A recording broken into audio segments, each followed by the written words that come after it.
Greetings, family. Welcome to the African Exodus show. I'm your host, Tony Cherie, here to you with a new video. Before we get started with today's show, just as a reminder, if you would like to get notifications anytime that I upload a new video directly to your phone, you can download my Telegram app. That's also the best way to reach out to me if you have a question or comment that you would like for me to see. In addition, if you wish to support this channel, you can do so through CashApp, and you can also do so through my Patreon. There, I also post any materials that I use in the presentation, such as today, I'll put the different articles that I'm referencing onto my Patreon. So we're continuing on with this reality that the beast system that was prophesied in Revelations is here. The beast system that many of us have seen in time movies and different depictions that might look more extreme than what we're used to thinking. That beast system has been in existence for a long time, and it might not look like the movies, but if you look at the different logistics that go into what that type of system would need and what type of technology that system would function off of, that system, as I said, is here. So today we're going to talk about a very important aspect of this beast system. That is the idea that we live inside of a world where every single transaction that you make, financial transaction, could be tracked and could be linked directly to you. And as we're going to read from scripture, those transactions could at some time be blocked because you decide that you're not going to take what we know of as the mark of the beast.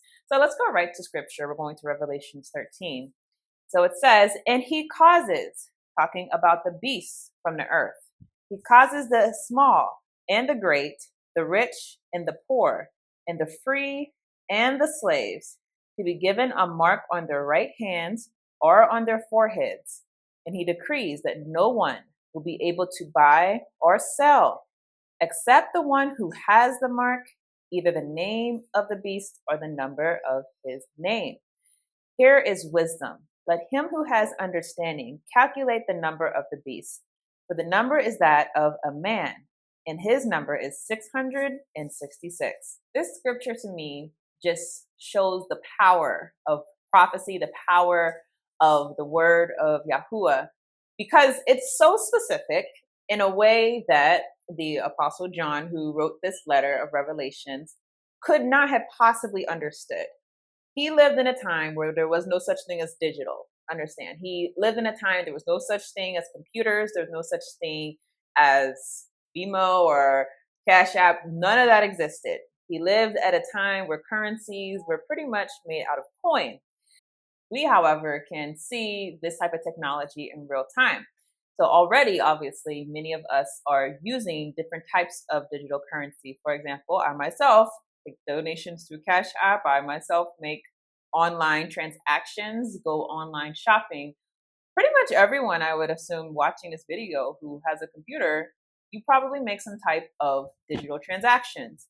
I live in Ghana right now. They have something called Momo. Essentially, you can make digital transactions through your phone if you don't have cash on you. It's something of convenience. It's something that people probably don't think much of, except for, hey, I don't have money, but hey, I have this app on my phone. Very easy to make a transaction. Obviously, you probably also use your Apple Pay. You probably use cryptocurrencies if you have crypto. Downloaded a crypto app downloaded on your phone. So many ways that you can use digital currencies.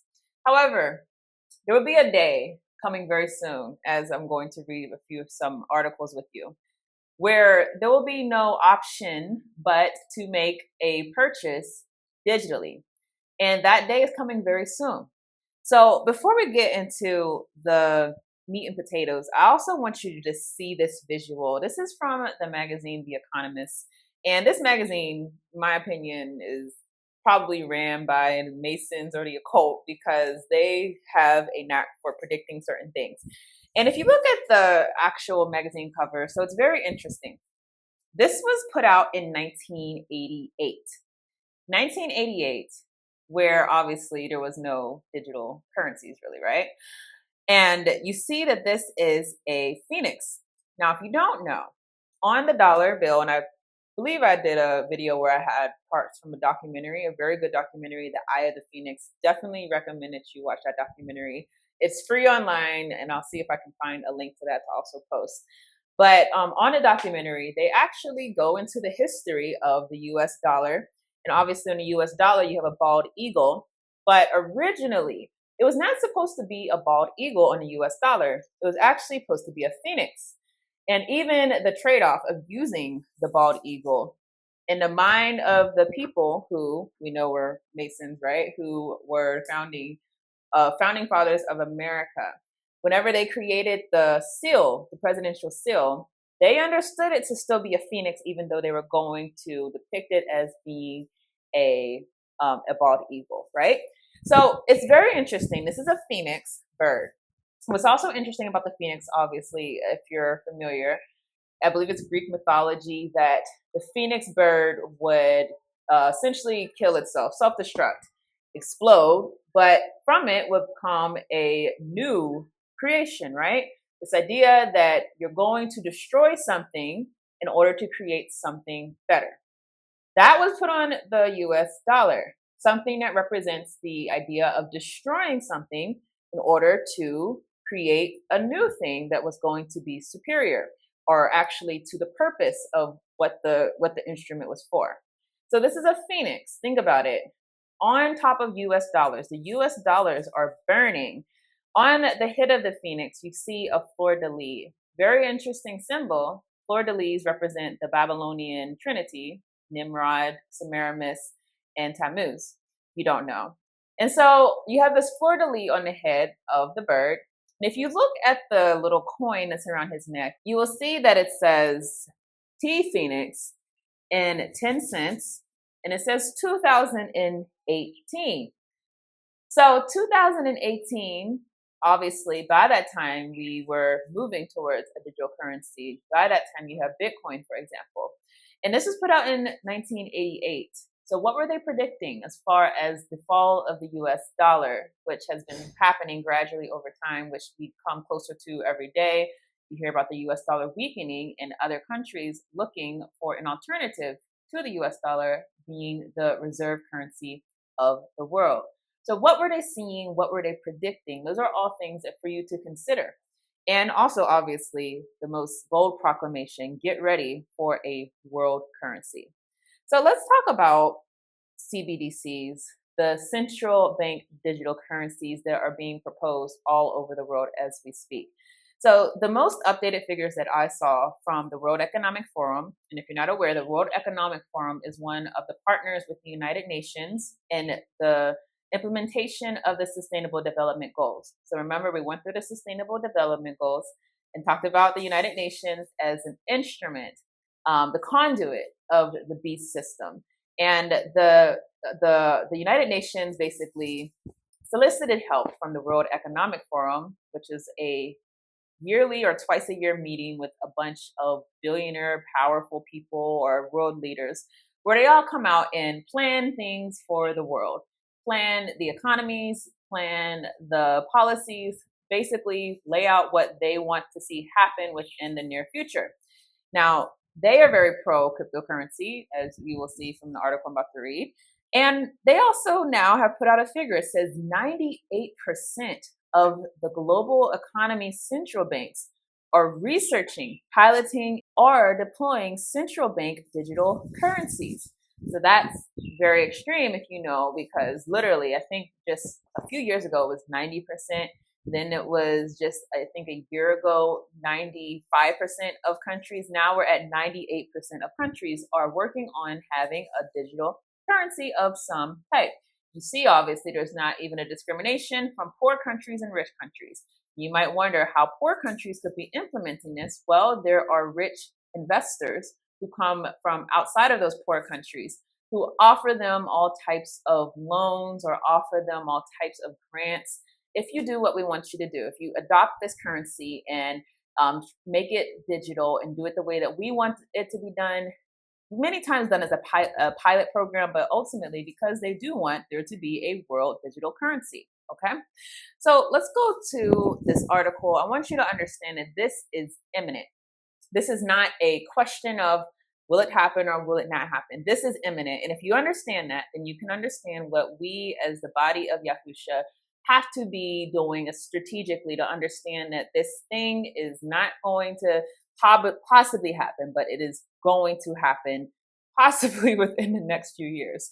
So let's read from this article. Originally comes from Bloomberg, but this is on AOL because I wanted the free version. It says digital US dollar by 2025. Inevitable evolution could come quickly, Bank of America analysts suggest. Following the long-awaited Fed discussion paper about the pros and cons of a potential U.S. central bank digital currency on January 20th, this is back in 2022, Bank of America economic analysts said they anticipate a U.S. CBDC to be issued between 2025 and 2030, okay? Now, 2025 and 2030, 2025 is obviously next year, 2030 also right around the corner.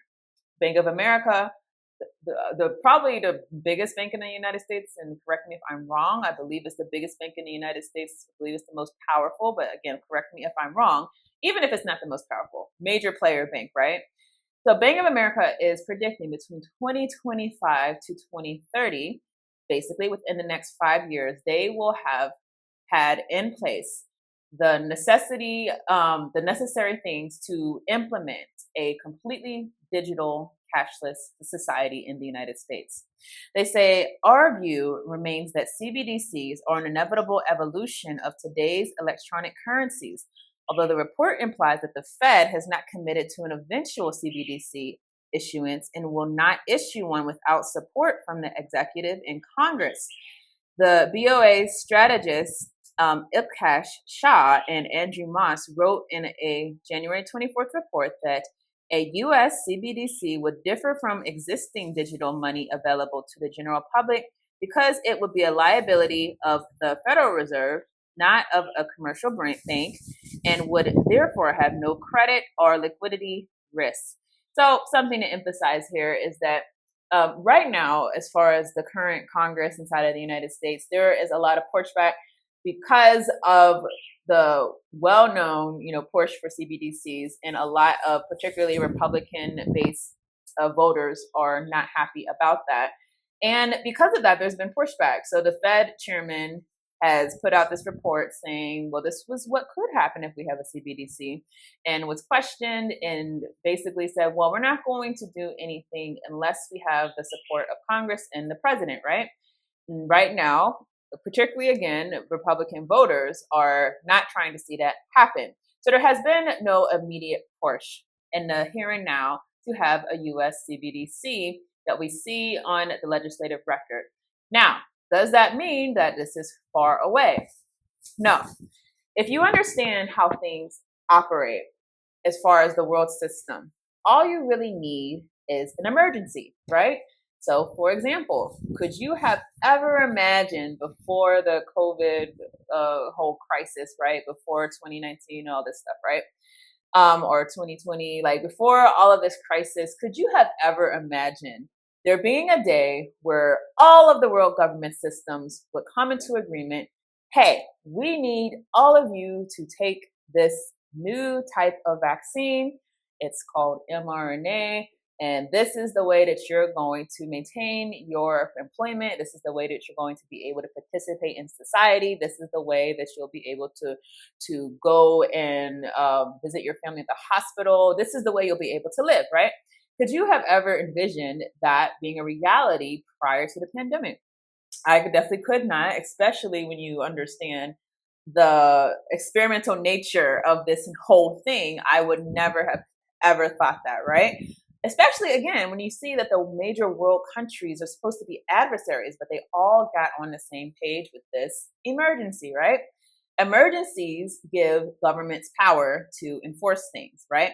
So we know that, I believe strongly, that what would be the preceding event that would lead to a straight up digital dollar across the board would be an emergency, more than likely an emergency such as a economic collapse. If not a world war, but probably an economic collapse, right? So some type of thing will have to happen to trigger this the way that it's going to go. But the same way that you think about how when the COVID vaccine was just like able to be fast-tracked, right? Just in time for this emergency, right? They had been working on the technology. They had been working on they had done smaller mRNA vaccines. They had been working on this and they were developing it. And it just so happened just in time for this major world event. We have a solution right here, right now, right? Think about the irony of that. Same thing that's happening right now all over the world. You have all of these countries, 98% of countries are testing digital currencies, testing a CBDC, seeing what it will look like to be cashless, right? And just in time for that emergency, what will probably happen is that just in time, the solution will be presented to humanity. And because the emergency would probably have to be so devastating to so many people around the world, this solution will be cherished and celebrated by many. Okay, that's how things operate. That's how things get pushed forward inside of the world agenda. So let's go on. It says, Ron Geffner, he's a former Securities and Exchange Commission enforcement lawyer who now oversees the Financial Services Department at Sadis and Goldberg, told Go Banking Rates that while the viability and timing of the CBDC is being debated and still unclear, digital currency is clearly a consideration for the United States government and for its regulators. According to I'll keep calling it BOA, Bank of America strategist, potential benefits of a CBDC include preserving the dollar's status as the world reserve currency, improving cross-border payments, increasing financial inclusion, and leveraging new cases provided by a digital currency. So this I want to emphasize to you all is that, again, America, the dollar is supposedly being pushed aside by certain countries. And many Americans, even though we don't necessarily know the benefit to us of having the world reserve currency, many Americans would probably be willing to allow some type of intrusion, such as a digital currency, in order to maintain the status quo, because the unknown is scary, right? The unknown could be diabolical, and that's how they convince many of us. There's also many benefits that are being marketed, and we'll talk about some more, to people. And the easy one that you could just foresee is the same benefit that we get whenever you use Apple Pay or whenever you cash out someone. The benefit is ease. The benefit is an instant transaction. The benefit is not having to pay fees, bank fees. Those are the benefits. And it all comes down to convenience. Convenience is literally how so much of us get pulled into systems unknowingly, because we would rather do easy rather than do hard. That's just human nature, right? And for a good reason, right?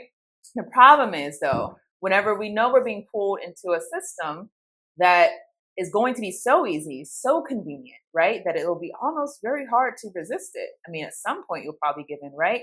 Whenever you get pulled into that system and that system becomes all-encompassing, it becomes your life, your way of making money, your way of paying your bills, paying your taxes, your way of doing every single thing that's necessary to live a functional life inside of whatever country you're in.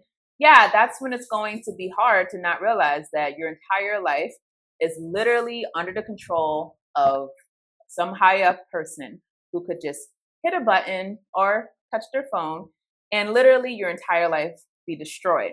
That's the type of power and leverage that they want over us inside of this system. This is why the Bob the Beast system is here. Right now, what they're doing is trying to perfect the system in order to exercise maximal authority over each and every one of us. So the World Economic Forum, as we talked about, is one of the organizations working with the UN to achieve their sustainable development goals. And the World Economic Forum is also a real big supporter of China. If you don't know, China already has a CBDC. And their CBDC is kind of being used as a way to push America, saying, hey, China has one already. China's doing really good. You don't want to get left behind by China, right? So if you look at the picture on the top of the article, you see someone scanning their phone. Again, many of us do this with Apple Pay or whatnot. You might just scan your phone and pay. Very easy, right? So it says the first recognizable coins were produced in China more than 3,000 years ago. If you visit China today, however, there's a strong chance you'll see people paying for things using facial recognition on their phones. This is a radical shift, but it's just the beginning of the cash revolution. The new global payments ecosystem, including both physical cash as well as mobile wallets, is a result of the convergence of three large and powerful industries: telecommunications, banking, and retail. And if the private and public sectors can work together to harness the latest technology and realize the full potential of a cashless society, there will be enormous benefits. So let's get into the benefits. They say eliminating the middlemen, close the financial inclusion gap. You notice how inclusion always gets used as a way to say, hey, we're going to help Black people or Africans, right?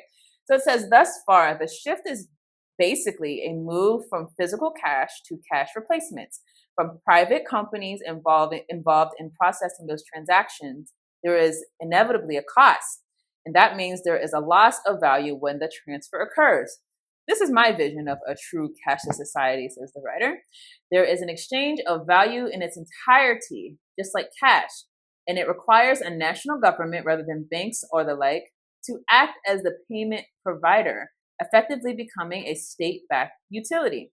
The savings from avoiding the processing costs could then be used to benefit those in need, such as by being transferred to a fund to rejuvenate economically depressed areas, as one example. Essentially, because they're not spending money on printing money and spending money on actually having paper money, we're just going to use that money that we would have used for printing money to give to poor people, which is like, would they really do that? I don't know. But it says, a cashless society, along with the transformation of the last mile of money transfers, payments, and banking services, will help to close the financial inclusion gap. That's what they tell us. So the enabling factors, there are, of course, many challenges to overcome as we embrace this level of disruption. It is disruption. And government will need to take preemptive and proactive action in areas such as identity management and the protection of security and privacy. And this is where it becomes more difficult. If you have a digital currency, obviously it's very easy to get hacked, right? And so we'll get into this whole thing next time, but what are you going to do if you can get hacked and your whole life savings, your pension, your retirement, your savings, your checking is all on there? Someone has all your life destroyed.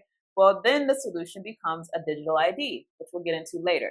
So it says, however, identifying the underlying support structures to make it possible, the building blocks, or e-plumbing, are already in place. We already have secure, enabled ecosystems in the next generation of infrastructure. Goes on to say there's no going back. They're serious. There is no going back, which means we need to face the risk and deal with some of the difficulties of going cashless in order to unlock the benefits. In developed countries, a cashless society will deliver transactions that are seamless, frictionless, and low cost. In developing nations, it could deliver life-changing socioeconomic benefits.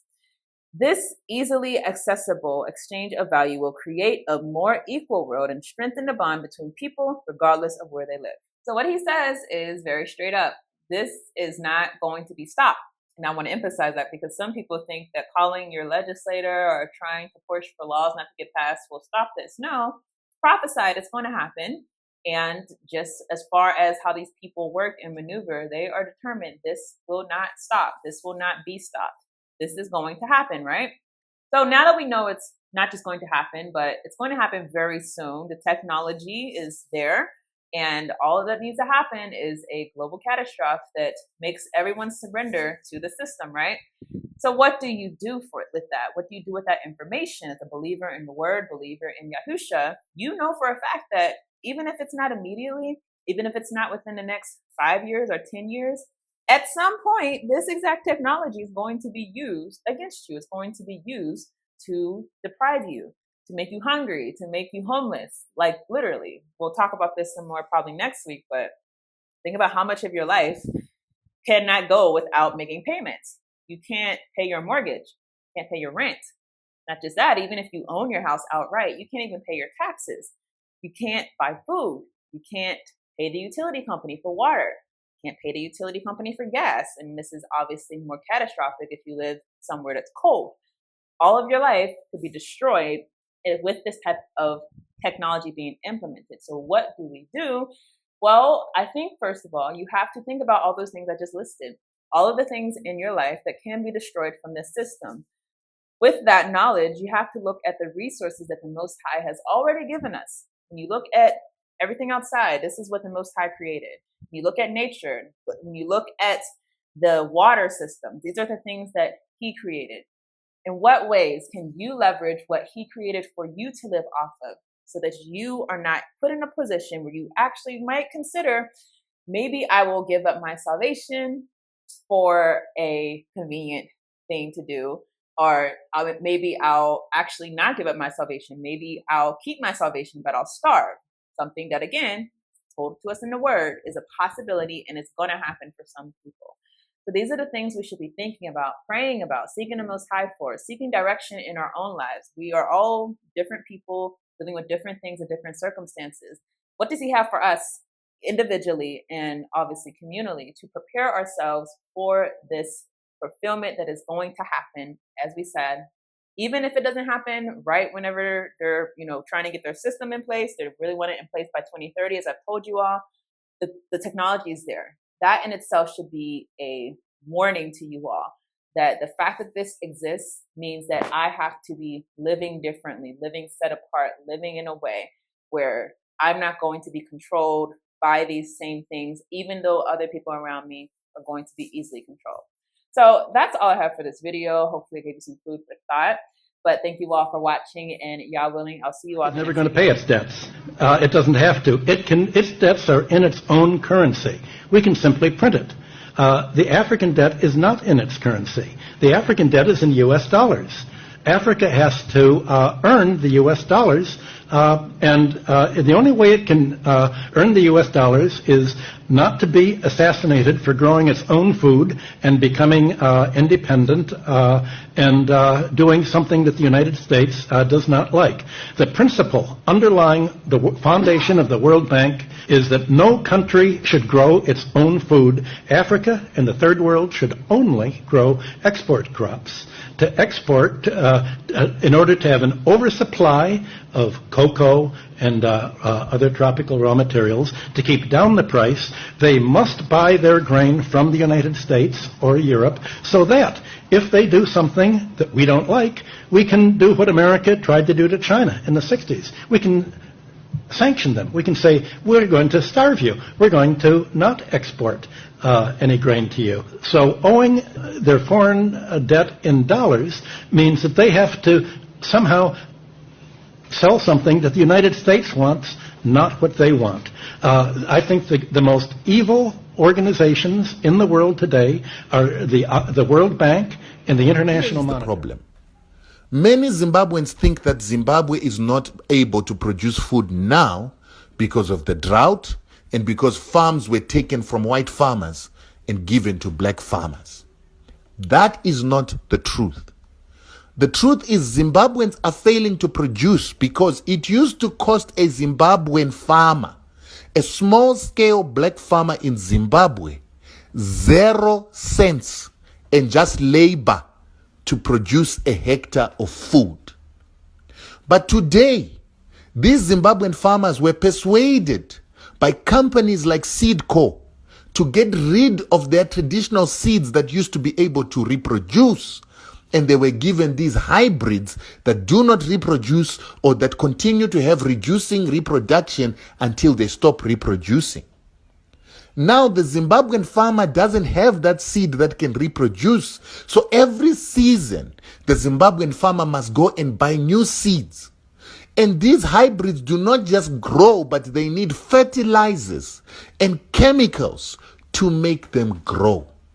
So the Zimbabwean farmer must buy new seeds every season, fertilizer and pesticides to protect these hybrids.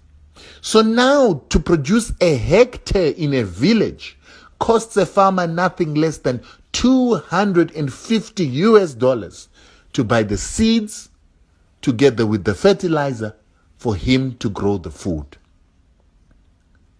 This is a problem that is causing Zimbabwe to lose its food self-sufficiency. And the problem is that all the PhD graduates, master's degree graduates, and graduates that are teaching our people how to farm in Zimbabwe come from an education system created by the very same organizations in America that are selling these hybrid seeds and chemicals. So that's why we are in a cycle where we continue to produce food unsustainably in Zimbabwe, listening to graduates. Right now, the permanent secretary of agriculture in Zimbabwe, I think his name is John Basera, came from this company called Seedco that is owned by Lima Grain of France, while Lima Grain of France is owned by Monsanto, the American company that is the biggest producer of GMOs and chemicals that are used in farming. These very same organizations work with an institution in which Strive Masiwa was the chairman, that is called AGRA, that belongs to the Rockefeller Foundation, together with Bill and Melinda Gates Foundation, to control food in the world and to ensure that Africa comes into food colonialism. This institution was started by Kofi Annan so that they could get the trust of Africans to control African food and to put Africa into food colonization. The main reason I speak against Strive Masiwa is because he is bringing food colonialism to Africa through these GMOs, hybrids, and all this that they call agricultural technology of chemicals that destroys our soils and destroys Africa's ability to reproduce food. These are the things that we are supposed to start talking about when we are talking about emancipation of Africa and economic emancipation of Africans. There is no independence in Africa if your food is controlled by the Americans, the Swiss, and the Germans.